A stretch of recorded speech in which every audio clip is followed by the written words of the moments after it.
Okay, so been working on the truck for a week, man, almost like 3 or 4 days. Pretty solid, getting everything cleaned up, getting it ready to go again. All cleaned up, baby. Did a little. I got 500 pounds of shit in a 5-pound bag up there. But anyway, redid my guide on my machine. It was getting pretty sticky because I didn't have a grit guard on there like I've done it for all of the Hollow Pros that I sold for you guys. I didn't do it for myself, but I went back and flipped this thing around and started with the fresh part of the rail there, and put a brand new doohickey on their new gantry. Let me see. And got it all set back up, and mine's a little different from you guys. I've got a little deal here, and what I do is I rest my palm on there, and I use my pinky and I wrap right in that little grip right there, and that for me is perfect for me to just sit down on the laser and make my passes, you know. But anyway, redid my my guide all together, painted it up a little bit, make it a little bit or look a little bit prettier. Didn't do anything else to the rest of the versatile. I didn't paint the top of it or anything, but just cleaned her up, put me some new drapes up. The other ones were pretty ratty looking, so I put some new drapes up to help keep the sun out and things looking a little better. Redid my rub block as far as cleaning it all up, and I added a little bit of grip tape to the bottom of it to keep it from sliding around and driving down the road and whatnot. That side of it had a little bit of rust on it, so it wasn't even good really anyway, so just sacrificed that. Put new drawers in my my little kit here for my clipper blades. I got my guides, different colors, and springs, sockets, screws, all that kind of good stuff set up. Remounted my foot pedal for my D-mag. Let's see it coming on, you can hear it. But remounted my foot pedal for that. Got my test station all reworked. I had cords just going everywhere, so I had to do a little something on that.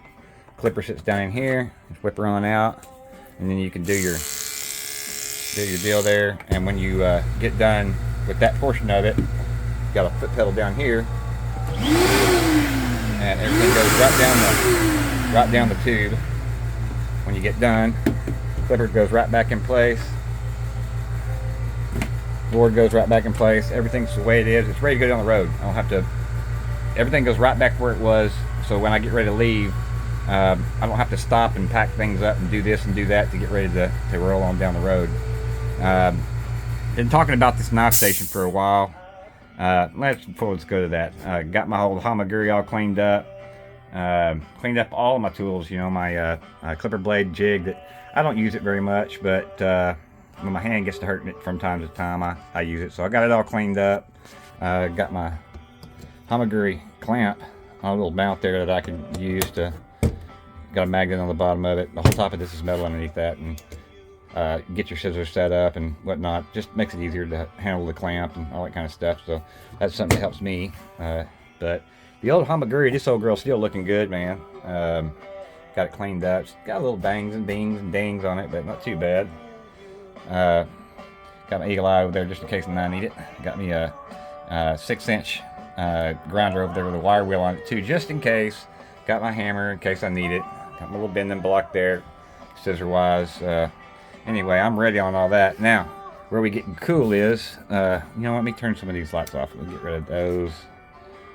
And then I've got the overheads on too. We'll shut those down. Those right there. Watch how much light goes out here. Boom. All your big overheads go off when I do that. That lights up that whole side over there if you need extra light, or over here. I don't run this light in here most of the time because I want to be able to use this one main light here to check out my blades, and I'm just used to looking at my blades and stuff in that manner. I always have that light on up there above my scissor or my knife machines. Anyway, I'm going to get to that station. So let's go check out the knife station here. If I need my twice as sharp, of course, it'll go in this little setup right here. No problem. If I don't need my twice as sharp, which I don't hardly ever need it, but I hardly ever use it. I use it for surgical sharps or, you know, whatever. But it's all hooked up. All I got to do is just pull it out and switch it on. And then when I'm done with that, if I don't need it anymore, I just slide that back out there. And she rides right back there in the back. No problems. I don't have it screwed down.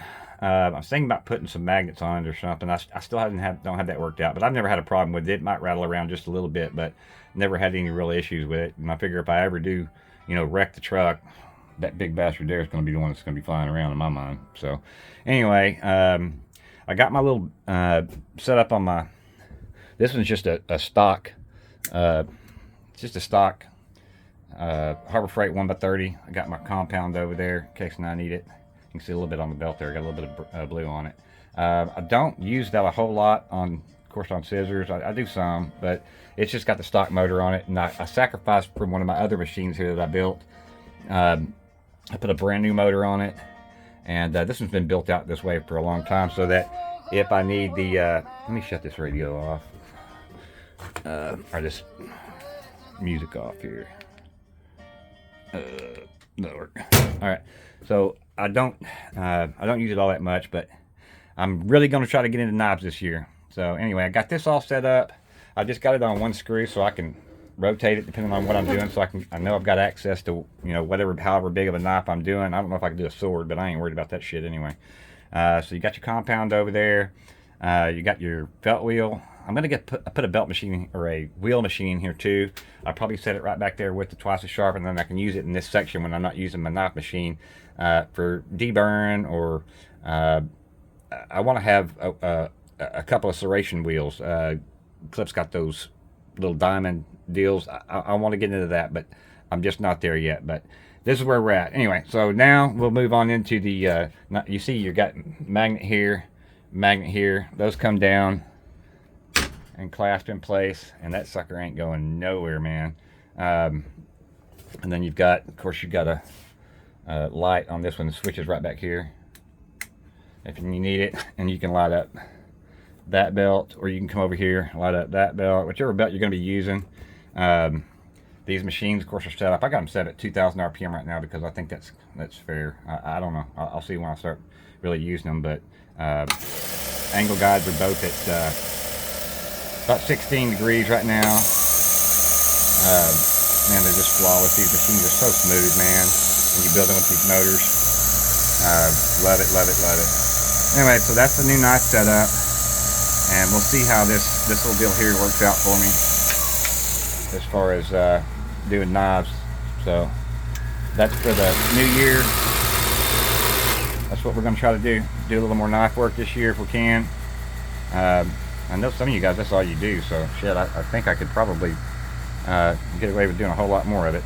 Probably help fill my season a little bit. This machine is a whole lot bigger than the dual machine that I pulled out of here, but I like that machine for in my garage if you're doing my hobby work on and stuff. I really like that machine for that whole situation. Now I needed to tear it apart anyway. But anywho, that's it, guys. We are ready for 2025, or I am. Got all my machines set up, ready to rock and roll. Got all my materials stocked up, cleaned up, dry erase board cleaned up, so I'll be able to tomorrow morning when I get out there be able to just do clipper blades times 1 2 3 4 5, and I'll be able to do shears times 1 2 3 4 5, whatever I got to do. And let's hope I do about 1,000 of those suckers tomorrow. I don't know how many I'm gonna do, but let's hope I do a whole bunch of them. But anywho, 2025, baby, we ready. Ooh, baby, look at that beautiful truck. It ain't that pretty no more. But anyway, ready to rock and roll, boys. 2025 is going to be a good year for everybody, I hope. Peace out. Happy New Year's to everybody.